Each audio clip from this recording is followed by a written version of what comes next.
Hello, everyone. Welcome to the Coach's Show here on Hornet Radio. My name is Elias Avila.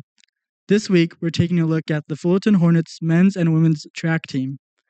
The men are led by head coach Sean Shield, and the women are led by Gina Bevick. We have interviews this week with women's freshman Ciara Campos, and on the men's side, we'll have a chat with men's freshman runner Luis Guardado.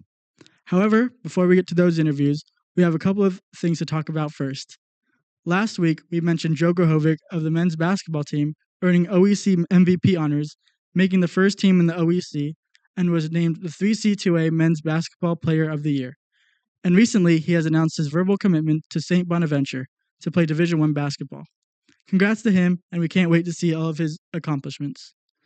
Next up, we have a recap of the first ever annual Don Hudson Scholarship Baseball game that happened on Saturday, March 15th.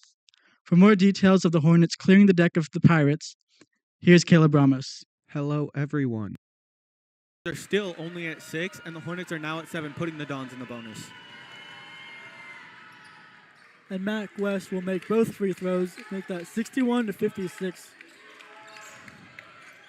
As Shepard will take this back for the Hornets. Guarded by Hayes.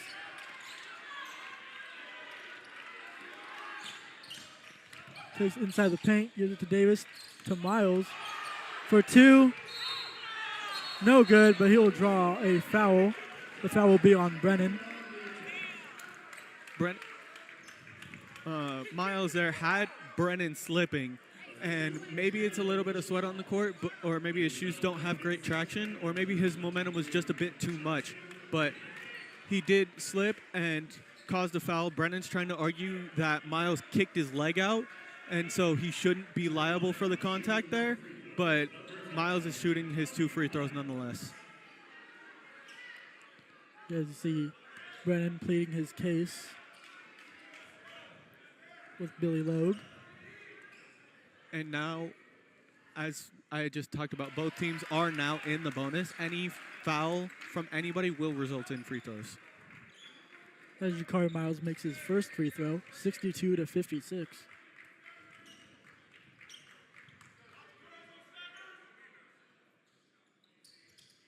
And he makes both free throws, 63-56. 9 minutes remaining. Jartis Hayes, guarded by Miles. Gives it to Brennan, who gives it to Ellis, and that one's good for 2, 63-58.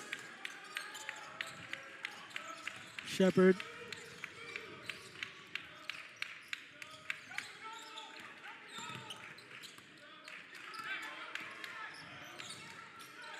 Gives it to Miles. Directing traffic. Screen by Wyatt. 7 seconds on the shot clock. Gets that one up. No good. Rebounded by Hayes. Hayes will give it to West. And that one's no good. Rebounded by Miles. He'll throw that one and it'll hit off of one of his teammates and it'll be Don's ball. That was a desperation pass. He was surrounded by 3 people falling out of bounds. He was trying to do anything he could to save the ball and keep possession for his team, and he just chucked it a bit too hard at his teammates who weren't quite expecting it to come that hard and that low. Jartis Hayes will throw it in for the Dons. They'll find Ellis open, and that one is off the backboard. 63-60. Hornets lead. 8 minutes remaining. Shepard. A great move on Hayes. Gives it to Wyatt. And that'll be a foul. Looks to be on the Dons. Joe Grahovic and Addie Bai will sub in for Darvell Wyatt and Kyrie Shepard. And Javon Maxwell will take over for Kelvonte Ellis. Kamari Washington at any moment. He's back west, takes that one inside the paint. and lays that one up. It is a 1-point lead for the Hornets, 63-62. Hayes gives it to Swiss. Back to West. To Washington. Great ball movement by the Dons. Swiss. The crowd chanting defense. And that one gets stolen by the Hornets. And there's two. 70-66. Defense chant paid off. By the Dons. Brennan for three. That one's good. Jackson Brennan is on the board here in the second half. 74-71. Brennan has officially breached 20 points. That is, he now has 21. Swiss recovers, and the Dons are now in lead for the first time in this entire game, 80-78. Yes. Welcome back to the Coaches Show here on Hornet Radio. My name is Elias Avila, joined here by freshman Luis Guardado. Luis, how was your meet today? Today was good. We had a pretty solid practice today. We did like 3-mile warm-up, and then we did a 3-mile tempo, and then another 2-mile tempo, and then 3-mile cooldown. So around like 12 miles today. So it was good. We're feeling pretty good today. So coming into the season, not many people know this, but this is your first year running track. How has been the transformation from playing soccer to track? It was good. I feel like with soccer, it helped me out with like my stamina and also my cardio. So being able to run, it's been helpful.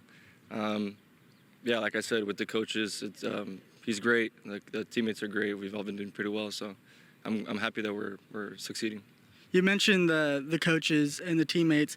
How has been the chemistry from joining this track team, and how has it been different from other teams that you've been a part of?